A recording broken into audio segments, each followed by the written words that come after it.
हर बात पे हाथ क्यों आप जोड़ते हैं? आज के ज़माने में कौन करता है? खास तौर ये नेता के लिए है। जो भी नेता है, वो पार्षद हैं, विधायक हैं, एमपी हैं, जो भी हैं, प्राइम मिनिस्टर, राष्ट्रपति, जो भी हैं, इस सब के लिए नेता नेता ही होते हैं, वो छोटा या बड़ा है। क्योंकि नरेंद्र हजाई एक बात कहते हैं, नम्रता में नम्रता से, ना काहू से दोस्ती और ना काहू से बैर। लेकिन मैं ये कहता हूँ, जितना झुकोगे उतना भगवान जी के करीब होंगे। मैं डाउन टू अर्थ हूँ।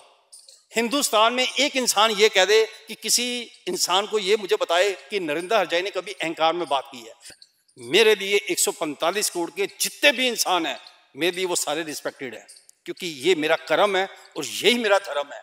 भगवान जी के पास एक दिन सबने जाना है और भगवान जी ने आपको ये नहीं पूछना कि आपने वोट किसको दी, प्रधानमंत्री कितने अच्छे थे, आपके राष्ट्रपति कितने अच्छे थे, आपके विधायक पार्षद कितने अच्छे थे, किसी ने कुछ नहीं पूछना। मैं तो भगवान श्री राम से प्रार्थना करूंगा कि कभी मुझे सपने में भी ऐसा दिन ना दिखाएं कि सपने में मैं अपने अहंकार में जी रहा हूं। सपने में मैंने बेटा, मुझे ये ना अपने कर्मों पे 11 साल की उम्र में 1976 में मैं 11 साल का था, आज से 49 ईयर्स पहले की बात कर रहा हूं। मुझे तब से ये था कि माता पिता के साथ जीवन गुजारना है, अपने भाइयों के साथ जीवन गुजारना है, क्योंकि बहनें तो पराई अमानत होती हैं, तो बहनों का नाम कम लेता हूँ, वो पराई अमानत है, अपने घर में खुश हैं।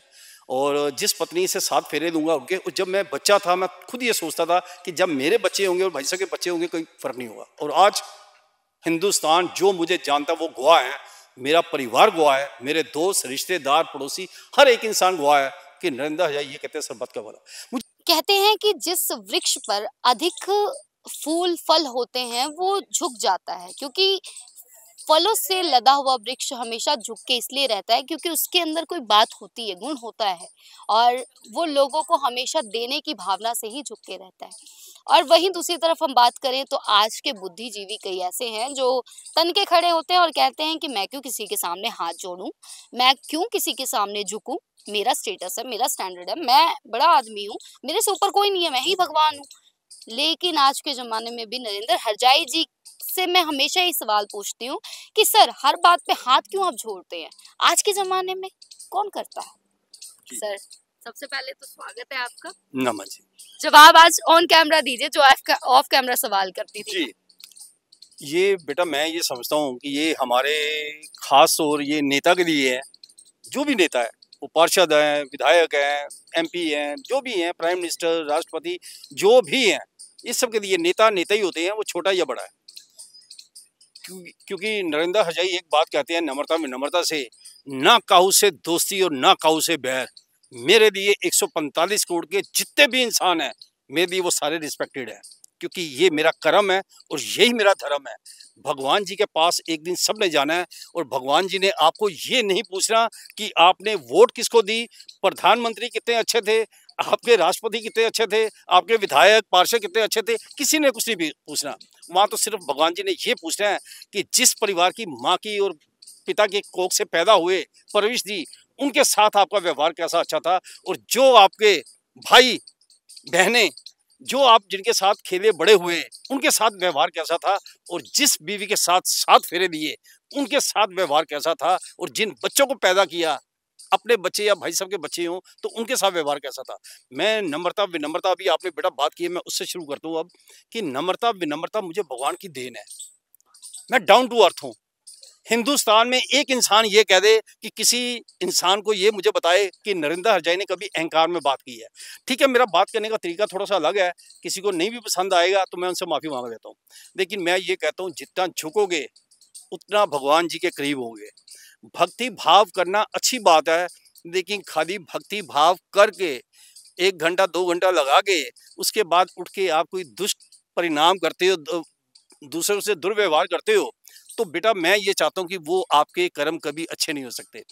जितना झुकोगे उतना आगे बढ़ोगे, क्योंकि जो जीवन में झुक जाता है वो महान कहलाता है। मुझे एक बात और कहना चाहूँगा, महात्मा बुद्ध जी ने, किसी ने महात्मा बुद्ध को कहा कि मैं महात्मा जी आप जैसा बनना चाहता हूँ। ये बात थोड़ा शायद हो सकता है किसी ने सुनी हो, लेकिन मैं आज एक नम्रता विनम्रता सिखाता हूँ। महात्मा बुद्ध ने कहा कि मेरे जैसे तो सभी लोग बन सकते हैं, क्योंकि महात्मा बुद्ध अपने आप में एक बहुत ज्ञानी थे। उन्होंने कहा सारे मेरे जैसे बन सकते हैं, तो आप बताओ कि आपके कितने लोग आपके अपने हैं और कितनों को आप बेगाना मानते हो। तो मैं आपको 2 दिन का टाइम देता हूँ, 2 दिन जाओ और भ्रम करो और आप अपना मुझे बताओ। तो वो गए, वो कहते जी मेरे वो रिश्तेदार ठीक नहीं है, वो मेरा पड़ोसी ठीक नहीं है, वो मेरा दोस्त ठीक नहीं है। तो वो लिस्ट उनको दे दी। तो महात्मा बुद्ध जी ने कहा कि बेटा अभी आपको बहुत ज़रूरत है, आप महात्मा बुद्ध नहीं बन सकते। शायद उन्होंने पहली बार ये कहा होगा, ये मैंने बहुत अच्छे किसी महात्मा से सुना। वो कहते अभी आप नहीं बन सकते क्योंकि आपकी निंदा चुगली खत्म ही नहीं हो रही है, महात्मा बुद्ध बनना चाहते हो।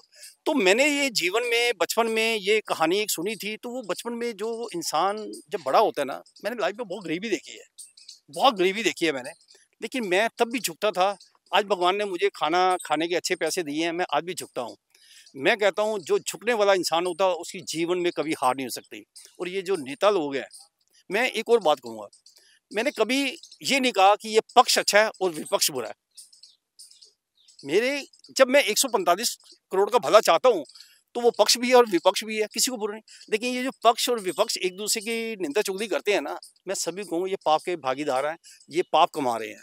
भगवान जी ने नहीं पूछना कितने वोटों से आप विजयी हुए, कितने लोगों के आपके फैन थे, उन्होंने ये पूछना कि आपने परिवार के लिए क्या किया। और दुर्भाग्यवश एक बात और कहना चाहूँगा, हमारा एक भी देश का नेता ऐसा नहीं है जो किसी परिवार के लिए अच्छा सोचे।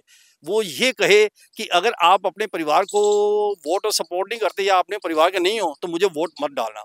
एक साधु संत महात्मा ने कभी ये नहीं कहा, मुझे ये दुर्भाग्यवश ये बात कहनी पड़ रही है कि आप बेटा मेरे उसमें शिविर में आने की जरूरत नहीं है क्योंकि आप माता पिता हो। माता पिता घर में भूखे बैठे हैं, सास भूखी बैठी हुई है, बहू जाके वहाँ कीर्तन सुन रही है, तालियां बजा रही है, तो कहाँ पुण्य मिलेगा। अपने परिवार को अपना बनाओ, अपने परिवार को अपना बनाएंगे तो आपके भगवान श्री राम सब अल्लाह वाहिगुरु जीसस आपके बन जाएंगे। सर ये बात थोड़ी आपको अजीब तो लगेगी लेकिन मैं पूछना जरूरी समझ रही हूँ इस टाइम पे। कहीं ना कहीं आप लोगों के इंस्पिरेशन भी बन गए हैं और कई परिवारवादी जो लोग हैं वो आपको बुला के अपने पारिवारिक मसलों में भी शामिल करते हैं, आपसे सलाह मशवरा करते हैं, सलाह लेते हैं और कईयों के घर टूटते हुए आपने बचाए हैं, जितनी मेरी समझ और नॉलेज में है। लेकिन फिर भी कभी मन में ये नहीं आया कि मेरा भी एक स्टेटस है, मैं एक अच्छे पद पे हूँ, समाज में सेवा कर रहा हूँ, मेरा भी योगदान है थोड़ा बहुत, तो मैं क्यों हाथ जोड़ूंगा? मतलब कभी आया? नहीं, कभी नहीं। मैं तो भगवान श्री राम से प्रार्थना करूंगा कि कभी मुझे सपने में भी ऐसा दिन ना दिखाएं कि सपने में मैं अपने अहंकार में जी रहा हूँ। सपने में मैंने बेटा मुझे ये ना अपने कर्मों पे 11 साल की उम्र में 1976 में मैं 11 साल का था, आज से 49 ईयर्स पहले की बात कर रहा हूँ। मुझे तब से ये था कि माता पिता के साथ जीवन गुजारना है, अपने भाइयों के साथ जीवन गुजारना है, क्योंकि बहनें तो पराई अमानत होती हैं, तो बहनों का नाम कम लेता हूँ, वो पराई अमानत है, अपने घर में खुश हैं। और जिस पत्नी से 7 फेरे लूँगा उनके, और जब मैं बच्चा था मैं खुद ये सोचता था कि जब मेरे बच्चे होंगे और भाई साहब के बच्चे होंगे कोई फ़र्क नहीं होगा। और आज हिंदुस्तान जो मुझे जानता है वो गवाह है, मेरा परिवार गवाह है, मेरे दोस्त रिश्तेदार पड़ोसी हर एक इंसान गवाह है कि नरेंद्र हजाई ये कहते हैं सरबत का वाला। मुझे पता ये ना भगवान से डर लगता है, काश हमारे हिंदुस्तानी और खासतौर नेता लोग भी भगवान से डरते तो उनका जीवन सफल हो जाता।